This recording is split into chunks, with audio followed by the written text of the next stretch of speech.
الحمد لله وكفى وسلام على عباده الذين اصطفى أما بعد فأعوذ بالله من الشيطان الرجيم بسم الله الرحمن الرحيم اللہ کی ذات عالی نے قرآن کریم کے اندر سورۃ البقرہ میں ارشاد فرمایا الحج اشہر معلومات فمن فرض فيهن الحج فلا رفث ولا فسوق ولا جدال في الحج وما تفعلوا من خير يعلمه الله وتزودوا اللہ تعالیٰ فرما رہے ہیں اس آیت کے اندر، فرما رہے ہیں اے لوگو حج کے چند مہینے ہیں۔ اچھا چند مہینے کون سے ہیں؟ فرمایا یکم شوال سے لے کر 10 ذوالحجہ تک یہ حج کے مہینے ہیں۔ گویا کہ شوال پورا، ذی قعد پورا اور 10 دن ذوالحجہ کے۔ تو فرمایا جو آدمی اللہ کے لیے حج کرے تو فمن فرض فیہن الحج فلا رفث ولا فسوق ولا جدال فی الحج، تو جو اللہ کے لیے حج کرے اسے چاہیے کہ حج کے درمیان نہ گندی بات کہے نہ گندا کام کرے، ولا جدال فی الحج، اور نہ ہی کسی سے آپس میں لڑے اور جھگڑے۔ تو یہ حج کے مہینے چل رہے ہیں، فضیلت والے مہینے ہیں، یقیناً فضیلت والے مہینے ہیں۔ بھائیوں میں نے شاید پہلے بھی عرض کیا تھا کہ جیسے بیت اللہ کے اندر ایک نماز پڑھنے کا ثواب زیادہ ہے، 1,00,000 کے برابر ہے، تو میرے بھائیوں ایسے ہی بیت اللہ کے اندر گناہ کرنا بھی، اس کا گناہ بھی سب سے زیادہ ہے۔ جی ہاں، اگر نیکی زیادہ ہے تو اس جگہ گناہ کرنا بھی دگنا عذاب ہے۔ میں حیران ہوا، میں سوچتا بھی رہا یا اللہ وجہ کیا ہے؟ تو پچھلے جمعے اللہ نے یہ بات علم میں اللہ نے ڈالی کہ جناب سیدنا ابن عباس رضی اللہ تعالیٰ عنہ سرکار کے چچا کے بیٹے جن کی قبر طائف کے اندر موجود ہے، کہ وہ مکہ چھوڑ کے طائف میں کیوں چلے گئے تھے؟ اتنی مقدس جگہ مکہ المکرمہ، صحابی رسول اہل بیت سرکار کے چچا کے بیٹے، سرکار نے دعا دی اللہم علمہ الکتاب والحکمہ، اے اللہ تو ابن عباس کو قرآن کی علم دے دے، قرآن کی تفسیر کا علم دے دے اور اس کو حکمت دے دے۔ یہ مکہ چھوڑ کے طائف چلے گئے، تو وجہ یہی لکھی علماء نے کہ یہ ڈرتے تھے کہ مکہ کے اندر مجھ سے کوئی گناہ نہ ہو جائے جس کی وجہ سے اللہ ناراض نہ ہو جائے۔ مکہ چھوڑ کے طائف چلے گئے، پھر طائف ہی مدرسہ بنایا، طائف ہی پڑھاتے رہے اور طائف ہی وفات ہوئی اور طائف میں ہی قبر بنی۔ تو بھائی صحابہ کا تو یہ عشق تھا۔ تو یہ حج کے مہینے چل رہے ہیں، لہذا حج کے فضائل آنے چاہیے اور حج کے مسائل بھی آنے چاہیے۔ بزرگوں سچی بات یہی ہے، ہم عمرہ کر کے آ جاتے ہیں، حج کر کے آ جاتے ہیں، لیکن ہمیں مسائل کا پتہ نہیں ہے کہ کس حج کے اندر عمرے کے اندر کون سی چیزیں فرض ہیں، کون سی واجب ہے، کون سی سنت ہے، کن چیزوں سے بچنا ہے، کن چیزوں کا کرنا ضروری ہے، ہمیں نہیں پتہ۔ سچی بات یہی ہے، بس لوگوں کو دیکھے دکھائے جو لوگ کر رہے ہیں ہم بھی وہ کر کے آ جائیں، نہ سب کچھ نہ ہی کوشش کرنی ہے۔ میں نے خود ایک آدمی کو کہا رمضان میں کہ بھائی عمرہ پہ جانا ہے بعض لوگوں نے، تو دیکھ لیا جائے وہ لوگ مسائل سیکھ لیں، اگر آپ کا جانا ہوا تو آپ بھی مسائل سیکھ لیں۔ قاری صاحب میں نے پتا ہے 3 ہی چیزاں نے ٹینڈ کروانا، طواف کرنا، احرام کرنا، باقی اللہ اللہ خیر سکا اللہ ساری معاف کر دے گا۔ بھائی دنیا کے معاملات میں تو ایسے نہیں کرتے ہو، ادھر تو تم نے کبھی ایسے نہیں کہا یار یہ بس صحیح ہے، دیوار ہوگی چھت پڑ گی، کون سی ضرورت ہے پلسٹر کرنے کی، کون سی ضرورت ہے وال پیپر لگانے کی، بس گزارا چل رہا ہے باقی اللہ خیر کرے گا۔ صرف دین ہی یہی، اللہ معاف فرمائے، سب سے مظلوم ترین چیز جس سے ظلم کیا ہے ہم نے وہ قرآن کریم اور اللہ کا دین ہے، سچی بات ہے۔ اس لیے میرے بزرگوں احکامات کو سیکھنا کہ جو اللہ کا جو حکم ہماری طرف متوجہ ہے اس حکم کے متعلق مسائل کو سیکھنا، یہ ہے اصل فرما برداری۔ تو میرے بزرگوں اور بھائیوں میں نے ایک آیات مبارکہ تلاوت کی ہے، 4 پارے کی آیت ہے یہ، ان اول بیت وضع للناس للذی ببکۃ مبارکا وہدی للعالمین۔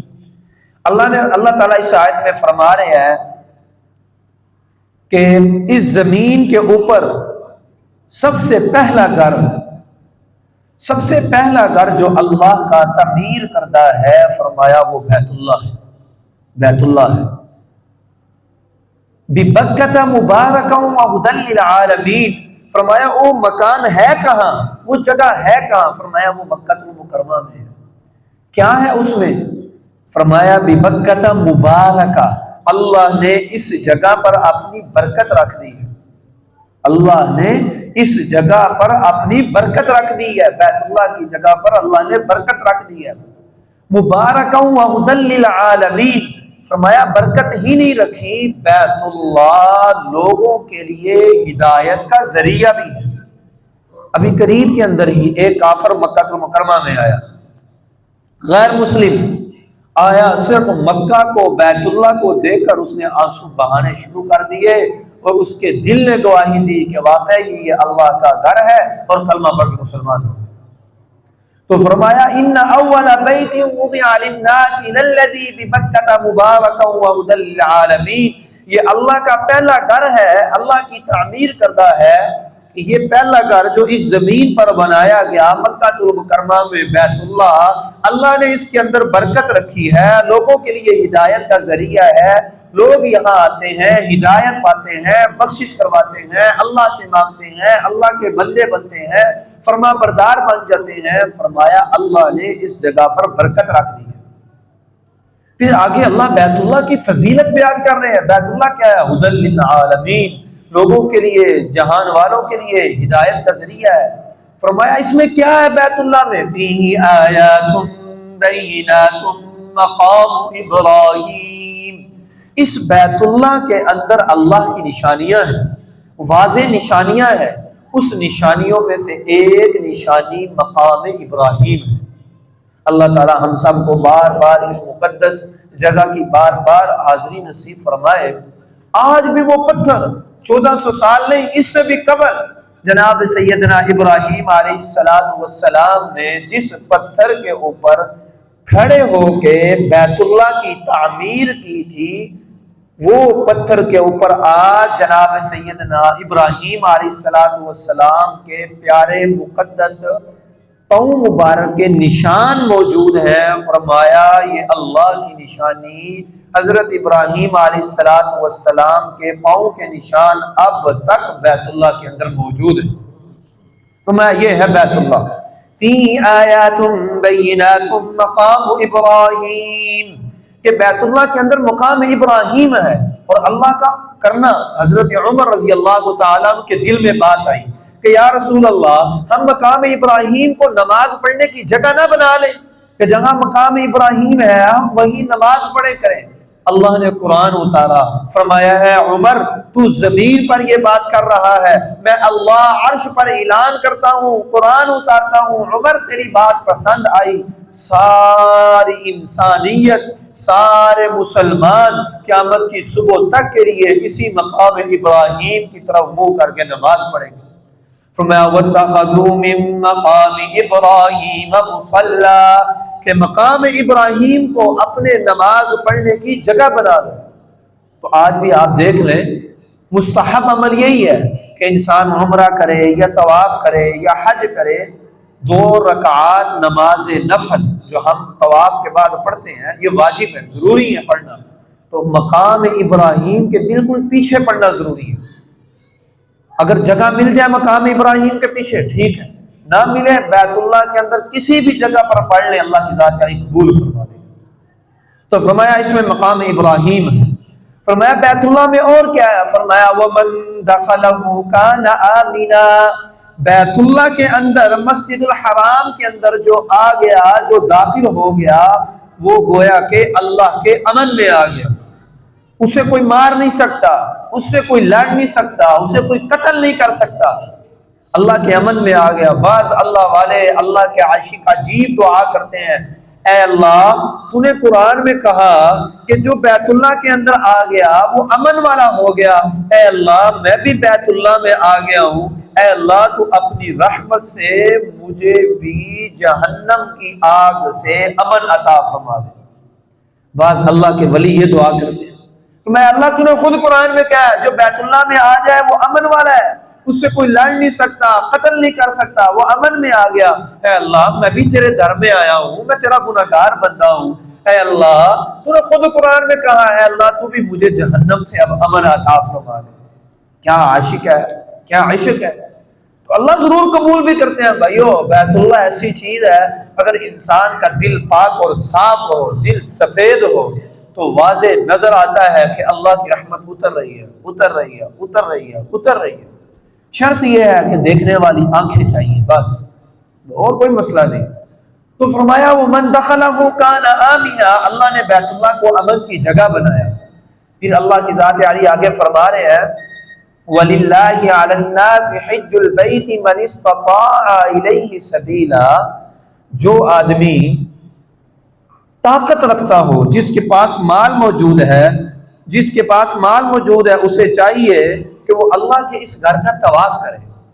حج اس پر فرض ہے۔ وَلِلَّهِ عَلَى النَّاسِ حِجُّ الْبَيْتِ مَنِ اسْتَطَاعَ إِلَيْهِ سَبِيلًا، جس کے پاس پیسے موجود ہیں اس پر حج فرض ہے، وہ جا کے بیت اللہ کا حج کرے۔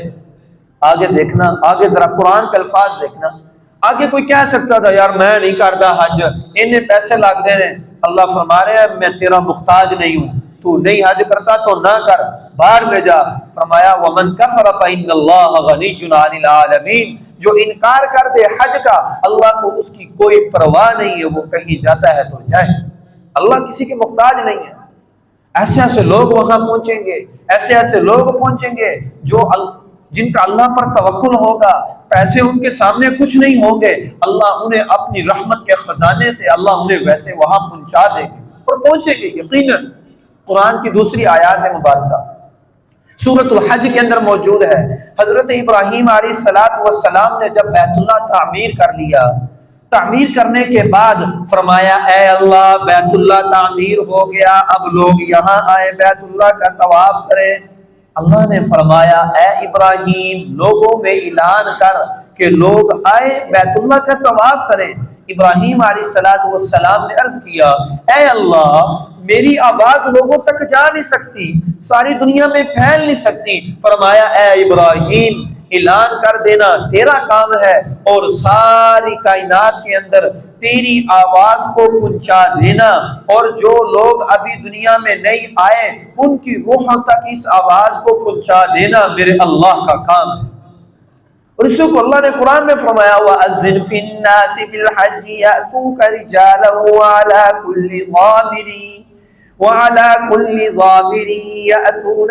يَأْتُوكَ مِنْ كُلِّ فَجٍّ عَمِيقٍ، کہ اعلان کر دو لوگوں کے درمیان کہ لوگ بیت اللہ کے حج کے لیے آئیں، دور دراز سے آئیں، پیدل چل کر آئیں یا اونٹ کی سواری پر آئیں، وہ آ کر اس اللہ کے گھر کا حج کریں۔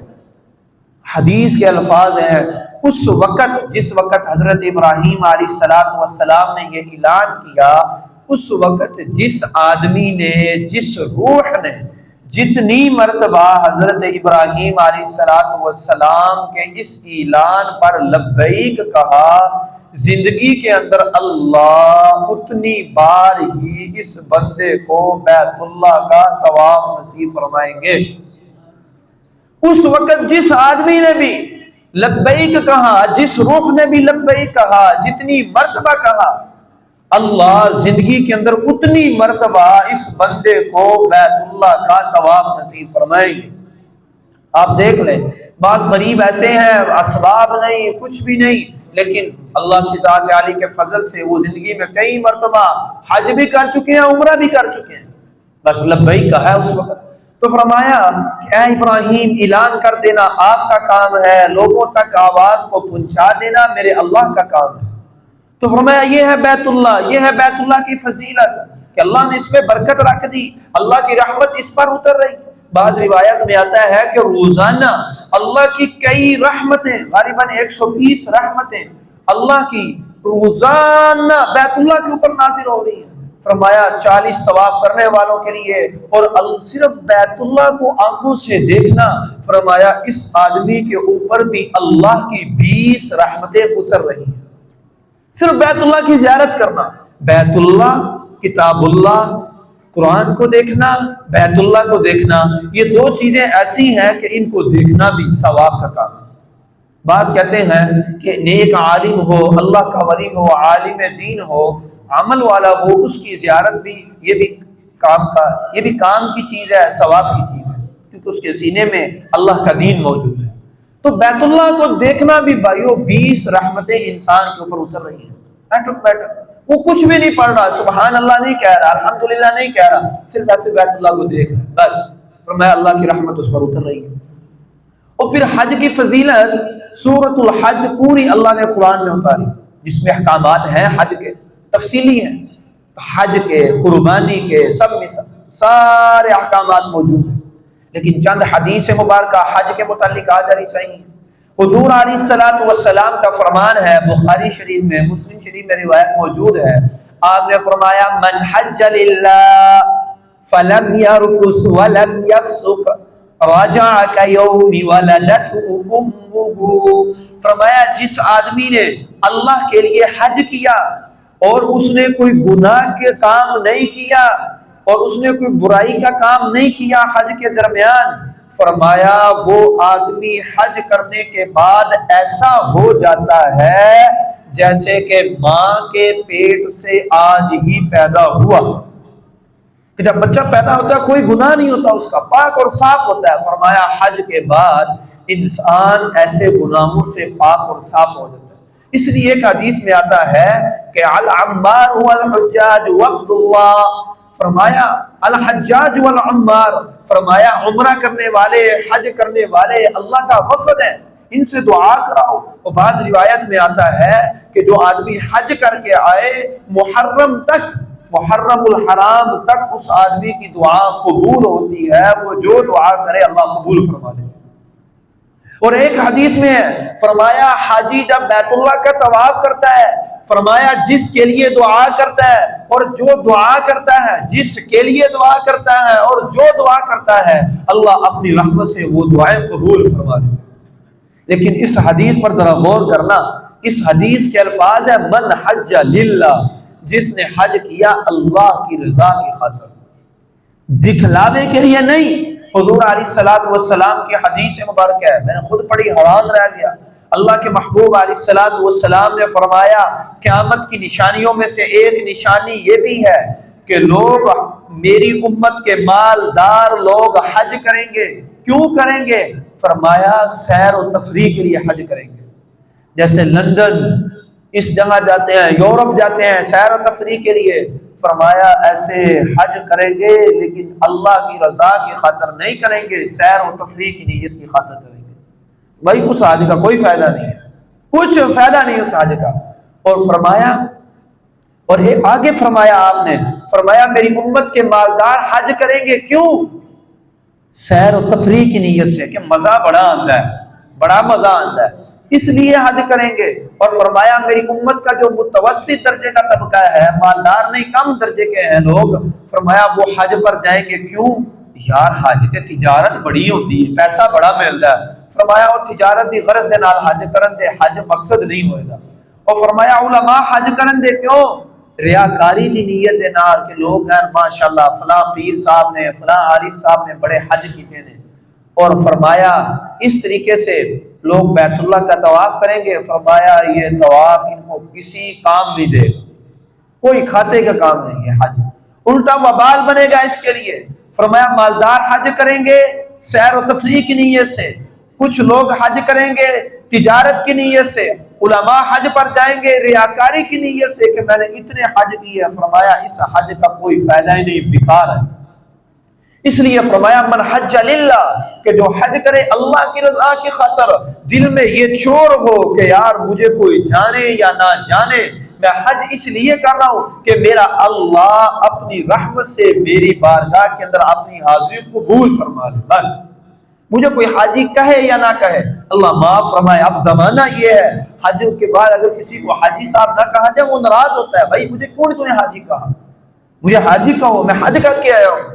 اور بھائی دیکھنا یہ ہے کہ تو حج کر کے آیا، جس طریقے سے حج اللہ اس کے رسول کا حکم تھا تو نے اس طریقے سے کیا بھی ہے یا نہیں کیا، قبول بھی ہوا یا نہیں ہوا، اس چیز کو دیکھنا ہے۔ اور فرمایا پہلی شرط یہ ہے کہ اللہ کے لیے حج کرے، دوسری شرط یہ ہے کہ حج کے درمیان کوئی بری بات نہ کہے، حتیٰ کہ بیوی کے ساتھ بھی خاص بات ہے جو میاں بیوی کے درمیان ہوتی ہے وہ بھی نہ کہے۔ اور فرمایا یہی سورۃ البقرہ کے اندر اللہ فرما رہے ہیں وَلَا جِدَالَ فِي الْحَجِّ، فرمایا حج کے سفر کے اندر کسی سے لڑے بھی نہ، اللہ کے لیے حج کرے، بری بات نہ کرے، گناہ نہ کرے، جھگڑا نہ کرے۔ فرمایا اگر کسی نے اس طریقے پر حج کیا، حج کرنے کے بعد اللہ نے اس کے سارے گناہ معاف کر دیے، وہ ایسے ہے کہ جیسے آج ہی دنیا میں پیدا ہو۔ لیکن شرائط آئی ہے اور قدرتی چیز ہے، قدرتی چیز ہے کہ حج کے سفر کے اندر انسان لڑتا ہے، قدرتی چیز ہے، غصہ آتا ہے۔ اس لیے اللہ نے فرمایا وَلَا جِدَالَ فِي الْحَجِّ، کہ حج میں لڑو مت، پرسکون رہو۔ تو فرمایا اس لیے اللہ نے حکم اتارا کہ حج میں لڑنا نہیں، کچھ نہ کچھ زیادتی ہو جائے معاف کر دو۔ اس لیے حضرت ابن عباس رضی اللہ تعالیٰ سے غالباً روایت ہے، یہ جناب ابو ہریرہ رضی اللہ تعالیٰ عنہ سے فرمایا کہ حج کے درمیان لوگوں سے نرمی والا معاملہ کرو، دھکا لگ گیا کوئی بات نہیں بھائی، کوئی مسئلہ نہیں، بس یار کوئی بات نہیں، معاف دل صاف، معاف دل صاف۔ عمرے کے درمیان طواف کے درمیان دھکا لگ گیا بھائی کوئی بات نہیں، معاف دل صاف۔ فرمایا اس طریقے پر جو حج کرے اللہ اس کے سارے گناہ معاف فرما دیتے ہیں۔ اور اس حدیث کا مطلب یہ ہے کہ اللہ صغیرہ گناہ سارے معاف فرما دیتے ہیں۔ اور بعض روایت کے اندر آتا ہے، علماء نے لکھا ہے کہ حج کی فضیلت بہت زیادہ ہے، حج کی برکت سے اللہ کبیرہ گناہ بھی معاف فرما دیتے ہیں، کبیرہ گناہ بھی معاف فرما دیتے ہیں۔ تو بھائیو حج اللہ کا بہت بڑا دین اسلام کا اور اللہ کا سب سے بڑا حکم ہے حج، اس کو کرنا چاہیے جس کو اللہ نے وسعت دی ہے۔ یہ تو ایک حدیث مبارکہ آئی، اور ایک حدیث مبارکہ میں یہ بھی ہے اللہ معاف فرمائے، اللہ تعالیٰ معاف فرمائے، ڈرنے کی بات ہے۔ فرمایا قیامت کے نزدیک بادشاہ سیر و تفریح کی نیت سے حج کریں گے، مالدار تجارت کی نیت سے حج کریں گے، اور غریب لوگ حج پر اس لیے جائیں گے اتھے جا کے اسی منگا دے چند ریال مل جان دے، پھر پاکستان آیا دے وہ ریالہ دے نال اپنا پیٹ بھر دینا۔ فرمایا یہ قیامت کی علامات میں سے ایک نشانی ہے کہ بادشاہ حج کریں گے سیر و تفریح کی نیت سے، مالدار جائیں گے تجارت کی نیت سے، غریب جائیں گے منگن کی خاطر کہ کچھ ٹکا مل جائے، کوئی پیسے جمع ہو جائیں۔ فرمایا یہ قیامت کی علامات میں سے ایک علامت ہے، اور آپ کے سامنے ہے، بتانے کی ضرورت نہیں ہے، کیا ہو بتانے کی ضرورت ہی نہیں ہے۔ تو فرمایا اس طریقے پر جو حج کرے تو اللہ کی ذات عالی اس کے گناہ معاف ضرور کریں گے۔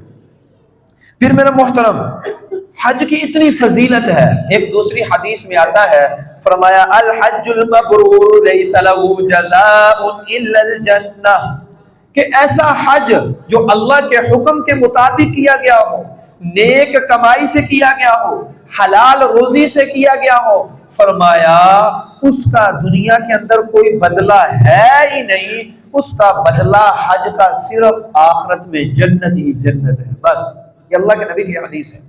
فرمایا اگر حج کیا ہو اللہ کے حکم کے مطابق تو اس کا بدلہ کوئی بھی نہیں، بدلہ صرف یہ ہے کہ اللہ اسے جنت الفردوس میں داخل کر دے۔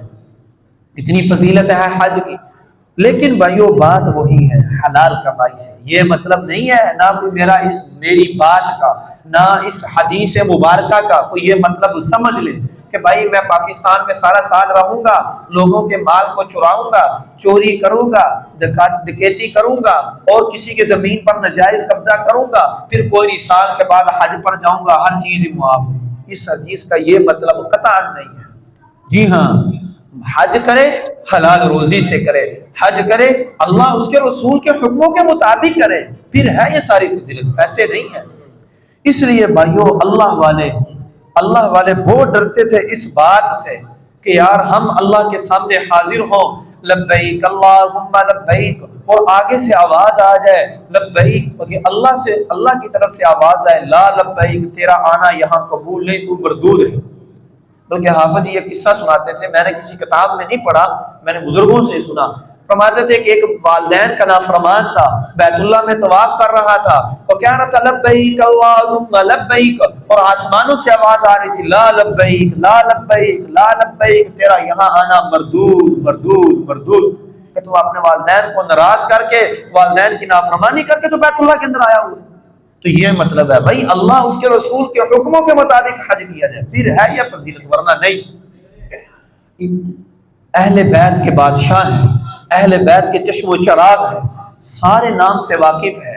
اس پر میرا ایک مفصل جمعہ بھی تھا محرم میں، جناب سیدنا زین العابدین رحمت اللہ علیہ، یہ بیت اللہ حج کرنے کے لیے گئے، احرام باندھا۔ جب احرام باندھا تو لبیک نہیں کہہ رہے، لبیک نہیں کر رہے، احرام باندھا، رنگ بدل گیا، لبیک نہیں کہہ رہے۔ کسی نے پوچھا زین العابدین لبیک کیوں نہیں کہہ رہا؟ فرمایا ڈر لگتا ہے، ڈر لگتا ہے کہ میں اللہ کی بارگاہ میں کہوں لبیک اور آسمان سے آواز آئے لا لبیک، کہ ڈر لگتا ہے کہ میں کہوں لبیک اور آسمان کی طرف سے آواز آئے لا لبیک، اس لیے میں زین لبیک نہیں کہہ رہا۔ پھر بے ہوش ہوئے اور غشی طاری ہوئی اور کافی دیر روتے رہے، اور روایت میں آتا ہے اسی حالت کے اندر روتے روتے لبیک کہا کہ اے اللہ تو میرے حج کو قبول فرما رہے، اور روتے روتے امام زین العابدین نے سارا حج کیا کہ اے اللہ تو میری حاضری کو اپنی بارگاہ میں قبول و منظور فرما رہے۔ یہ ہے اصل حج، یہ ہے اصل حج کی حکمت۔ اس پر اگلے جمعے میں آئیں گی باتیں کہ حج کیا چیز ہے یار۔ حج کی ساری چیزیں عقل کے خلاف ہیں، ساری چیزیں عقل کے خلاف ہیں، کوئی عقل کے موافق نہیں ہے۔ آپ مانداری سے بتائیں، صفا مروہ تندرست آدمی، کوئی چیز نہیں، بس ادھر جا رہا ہے ادھر جا رہا ہے، ادھر جا رہا ہے ادھر جا رہا ہے، یہ کوئی بات ہے؟ یہ لیکن اللہ کا حکم ہے، اس میں اگلے جمعے ساری باتیں آئیں گی انشاءاللہ آہستہ آہستہ۔ تو فرمایا ڈرتے رہنا کہ اللہ تو قبول بھی فرما رہے۔ حضرت موسیٰ علیہ السلام حج کے لیے گئے، کہتے لبیک، عرش سے آواز آتی لبیک یا موسیٰ، لبیک یا موسیٰ، لبیک یا موسیٰ، اے موسیٰ میں حاضر، بول کیا مانگتا ہے۔ یہ ہے اصل حج، کہ انسان اللہ کے دربار میں لبیک کہے، انسان کے کانوں میں آواز پہنچے یا نہ پہنچے کہ لبیک اللہ کی طرف سے آ رہا ہے، لیکن انسان کا دل گواہی دے کہ مجھے اللہ کی طرف سے جواب آ رہا ہے لبیک یا عبدی، لبیک یا عبدی، کہ مانگ میرے بندے کیا مانگتا ہے۔ یہ ہے اصل حج۔ تو ہمیں ڈرتے بھی رہنا، ڈرتے بھی رہنا۔ یہ ایک قصہ نہیں، بہت زیادہ قصے ہیں۔ حضرت احمد رحمت اللہ علیہ تعالیٰ کا قصہ ہے، انہوں نے احرام باندھا حج کا، لبیک نہیں کہہ رہے، تھوڑے سے چلے بے ہوش ہو کے گر گئے۔ کسی نے پوچھا اے احمد لبیک کیوں نہیں کہتا؟ فرمایا ڈر لگتا ہے، میں لبیک کہوں اللہ کی طرف سے آواز آئے لا لبیک لا لبیک۔ اے احمد تو سارا سال گناہ کرتا رہا، آج میرے بیت اللہ کو گندا کرنے کے لیے میرے بیت اللہ میں آ گیا، مجھے اللہ سے ڈر لگتا ہے۔ اسی حالت میں لبیک کہی تو پھر جا کے بیت اللہ کا طواف کیا۔ اور ایک اور قصہ ملتا ہے، ایسے ہی ایک اللہ کا ولی فرمایا لبیک نہیں کہہ رہا کہ اللہ کی طرف سے جواب نہ آئے، کہ اللہ لبیک کا جواب نہ آ جائے۔ فرمایا روتے رہے اور زور سے کہا لبیک اللہم لبیک، اور جان نکل گئی اور فوری فوت ہو گئی۔ یہ تھا عشق اور یہ تھا حج۔ حج کا مقصد کیا ہے؟ اپنی خواہشات کو ذبح کر دینا۔ بھائی میں سود نہیں کھاؤں گا، میں کسی کا مال نہیں ہڑپ کروں گا، میں بددیانتی نہیں کروں گا، میں امانت میں خیانت نہیں کروں گا، میں نماز نہیں چھوڑوں گا، میں شراب نہیں پیوں گا، میں رشوت نہیں لوں گا، میں کسی غریب کو ستاؤں گا نہیں، کسی کو گالیاں نہیں دوں گا، کسی منہ پر تھپڑ نہیں ماروں گا، بڑے کی عزت کروں گا، چھوٹے پر محبت کے ساتھ پیش آؤں گا، غریب کا احترام کروں گا، اپنے والدین کی قدر کروں گا۔ یہ ہے حج کی اصل وجہ۔ اگر حج کرنے کے بعد یہ حاصل ہو گیا، اللہ کی قسم تمہارا اور میرا حج قبول ہے۔ اگر یہ حاصل نہیں ہوا پھر ڈرتے رہو، اللہ سے دعا کرتے رہو کہ اللہ تو اپنی رحمت سے ہمارا حج قبول فرما لے۔ یہ ہے اصل وجہ۔ تیسری حدیث مبارکہ سرکار دو عالم صلی اللہ علیہ وسلم کا فرمان ہے، جب میدان عرفات ہے، میدان عرفات میں جب حاجی جمع ہوتے ہیں، فرمایا اللہ کی ذات عالی اپنے بندوں پر فخر کرتے ہیں، اللہ کی ذات عالی اپنی خاص رحمت بندوں پر نازل فرماتے ہیں اور فرماتے ہیں اے میرے بندے، ان کے بال بکھرے ہوئے، ان کے چہرے پر مٹی ہی مٹی اور ان کی حالت خراب، جسم پر مٹی میل کچیل، قربان جائے میں بار بار یہ بات کہتا ہوں، پھر دہرا رہا ہوں، بھائیو بزرگوں دوستو، دین خواہشات کا نام نہیں، دین اللہ کے اور اللہ کے حبیب کے حکموں کو مان لینے کا نام ہے۔ بس خوشبو لگانا سرکار کی سنت ہے یا نہیں؟ غسل کرنا سنت ہے یا نہیں؟ صابن کے ساتھ اچھے طریقے سے جسم کو صاف کرنا ثواب کا کام ہے یا نہیں؟ لیکن یہی حج ہے۔ اسی احرام کی حالت کے اندر خوشبو لگانا منع، صابن لگانا منع، اپنے جسم سے میل کچیل اتارنا منع، بال کاٹنا منع۔ اس سے پتہ چلا دین اسلام خواہشات کا نام نہیں، دین اسلام اللہ اس کے رسول کے حکموں کو پورا کرنے کا نام ہے۔ جس وقت اللہ کہیں گے غسل کرنا ثواب ہے، اس وقت غسل کرنا ثواب ہے، اور جس وقت اللہ کہیں گے نہانا نہ نہانا، جسم سے میل کچیل دور نہ کرنا ثواب ہے، اس وقت ایسے ہی میل کچیل میں رہنا ثواب ہے۔ بس اللہ کا حکم ہے۔ تو اللہ کی ذات عالیہ اپنے بندوں پر میدان عرفات میں فرشتوں پر فخر کرتے ہیں کہ میرے بندے آئے، دور دراز سے آئے، بال بکھرے ہوئے، جسم پر میلے کچیل، فرمایا مجھے میری ذات کی قسم آج جتنے حاجی میدان عرفات میں موجود ہیں میں اللہ نے ان تمام حاجیوں کی بخشش فرما دی، بخشش فرما دی سب کی۔ اور ایک روایت میں آتا ہے کہ یہ حاجی جس کے لیے دعا کریں گے میں اللہ ان کی بھی بخشش کر دوں گا۔ ایک حدیث میں آتا ہے کہ سرکار دو عالم صلی اللہ علیہ وآلہ وسلم نے فرمایا جب میدان عرفات کا دن آتا ہے شیطان اپنے سر پر مٹی ڈالتا ہے، شیطان ذلیل خوار ہوتا ہے، پیٹتا ہے اپنے آپ کو۔ کیوں؟ فرماتا ہے وہ ساری زندگی میں نے اس بندے کو گناہ کروائے، ساری زندگی یہ بندہ نافرمانی کرتا رہا، آج یہ میدان عرفات میں آ گیا اور مجھے اس ذات سے امید ہے۔ شیطان کے الفاظ پر غور کرنا، شیطان کہہ رہا مجھے اس ذات پر امید ہے، اس اللہ پر امید ہے کہ یہ بندہ میدان عرفات میں آیا ہے، اس نے آ کر اللہ سے معافی مانگی، اللہ نے معاف کر دینا ہے۔ میں نے ساری زندگی محنت کر کے مشقت کر کے اس کو گناہوں پر لگایا، یہ آج حج کر کے چلا گیا، اللہ نے تو اس کے سارے گناہ معاف کر دیں گے۔ شیطان چلاتا ہے میدان عرفات کے دن۔ اس لیے بھائیو تجربہ یہ ہے حج کرنے کے بعد جب آدمی آتا ہے نا یا عمرہ کرنے کے بعد، اس وقت انسان گناہ زیادہ کرنے لگتا ہے، بعض زیادہ۔ اس کی وجہ یہی ہے، شیطان کہتا ہے یہ تو پاک صاف ہو گیا، بیت اللہ کا طواف کر آیا، اب اس پر دڑا دڑ حملے کرو، یہ کوئی نہ کوئی گناہ کرے، یہ کیوں گناہوں سے پاک ہو گیا، یہ کیوں بیت اللہ کا حج کر آیا، کیا وجہ ہے؟ اس لیے فرمایا میدان عرفات کے دن شیطان چلاتا ہے، ذلیل خوار ہوتا ہے۔ اور امام غزالی رحمۃ اللہ تعالی نے ایک واقعہ لکھا ہے، بڑا عجیب و غریب واقعہ ہے۔ آپ نے فرمایا ایک بزرگ نے شیطان کو دیکھا، وہ رو رہا تھا، پیٹ رہا تھا اپنے آپ کو اور کمزور ہو گیا تھا اور ذلیل خوار ہو رہا تھا۔ پوچھا تو روتا کیوں ہے؟ فرمایا روتا اس لیے ہوں کہ یہ بندہ آج میدان عرفات میں آ گیا، اللہ اسے معاف کر دیں گے، میں اللہ کی رحمت سے مجھے امید ہے۔ او بھائیو، شیطان ہو کے اللہ کے در سے مردود ہو کے اللہ کی لعنت اس پر برس رہی ہے، وہ اللہ کی رحمت سے امید لگاتا ہے۔ او بھائیو، تجھے مجھے بھی تو اللہ کی رحمت سے امید لگانی چاہیے یا نہیں لگانی چاہیے؟ شیطان کہتا ہے کہ اللہ اسے معاف کر دیں گے، مجھے اللہ پر امید ہے، میں اس لیے اپنے آپ کو تھپڑ مار رہا ہوں، اپنے سر پر مٹی ڈال رہا ہوں۔ او بھائیو، ہمیں بھی چاہیے گناہ جتنے بھی ہو جائیں اللہ کو کہہ دے، صاف کہہ دو بھائی، صاف کہہ دو، اے اللہ بندہ میں تیرا، گل سیدھی بندہ میں تیرا، روٹی بھی تو دیتی، پیدا بھی تو کیتا، اے اللہ گناہ میں ہو جاتا ہے، اے اللہ اپنی رحمت نال معاف فرما دے۔ اے بندہ کہہ دے دا اللہ دی ذات علی معاف فرما دے۔ ایک بندو بیت اللہ کا طواف کر رہا تھا، کمال کی اس نے دعا مانگی اللہ سے، کمال کی دعا، ذرا غور کرنا، بیت اللہ کا طواف کر رہا ہے ایسے اور اللہ سے دعا مانگ رہا ہے، اللہم خلقتنی مجانا وارزقنی مجانا واغفر لی مجانا۔ 3 جملے ہیں لیکن انتہائی قیمتی۔ بدو ہے، بدو پینڈو کہہ رہا ہے، اے اللہ تو مینوں پیدا کیتا مفت، اے اللہ تو مینوں روٹی دیتی مفت، اے اللہ ہن آخری گل بھی میری قبول کر لے، اے اللہ تو میری بخشش بھی کر دے مفت، پیدا کیتا مفت، روزی دیتی مفت، اے اللہ ہن تو میری بخشش بھی فرما دے مفت۔ سیت بدو لیکن کمال دی دعا مانگے اللہ دی ذات علی کو۔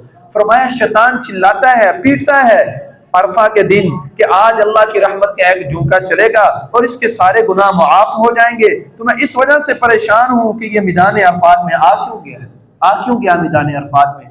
اور سرکار دو عالم صلی اللہ علیہ وآلہ وسلم کا فرمان ہے جب حاجی احرام باندھ لے اور کہے لبیک اللہم لبیک لبیک لا شریک لک لبیک ان الحمد والنعمت لک والملک لا شریک لک لبیک، فرمایا پتھر، درخت، زمین اور آس پاس کی ساری چیزیں، یہ حاجی ایک دفعہ لبیک کہتا ہے، یہ ساری چیزیں بھی اس حاجی کے ساتھ لبیک اللہم لبیک کہتی ہیں، لبیک اللہم لبیک کہتی ہیں۔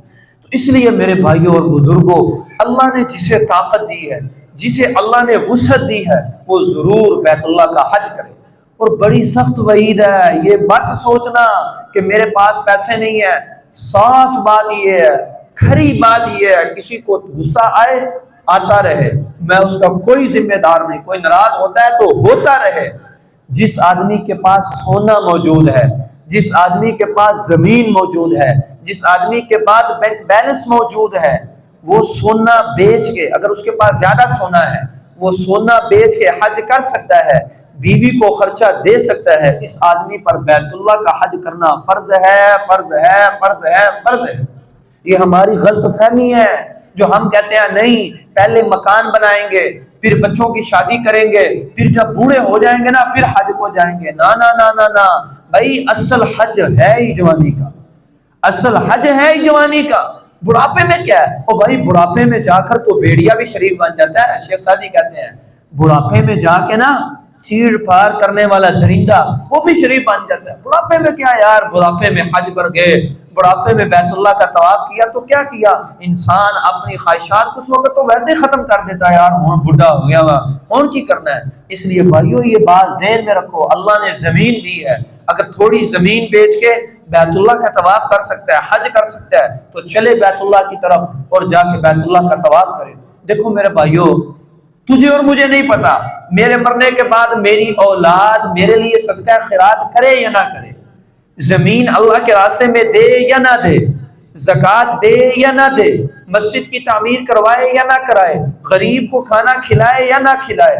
تو کتنی اچھی بات ہے یار، تو اپنی زندگی کے اندر ہی اس زمین کے تھوڑے ٹکڑے کو، ساری نہ بیچ، میں نہیں کہتا ساری بیچ، تھوڑے ٹکڑے کو بیچ، چاند 5 مرلے ہی بیچ دے یار، 5 مرلے بیچ اور جا کے اللہ کے اس پیارے گھر بیت اللہ کا طواف کر، اللہ تیری ساری عمر کے سارے گناہوں کو معاف کروا دے۔ کچھ کریں تو صحیح نا یار۔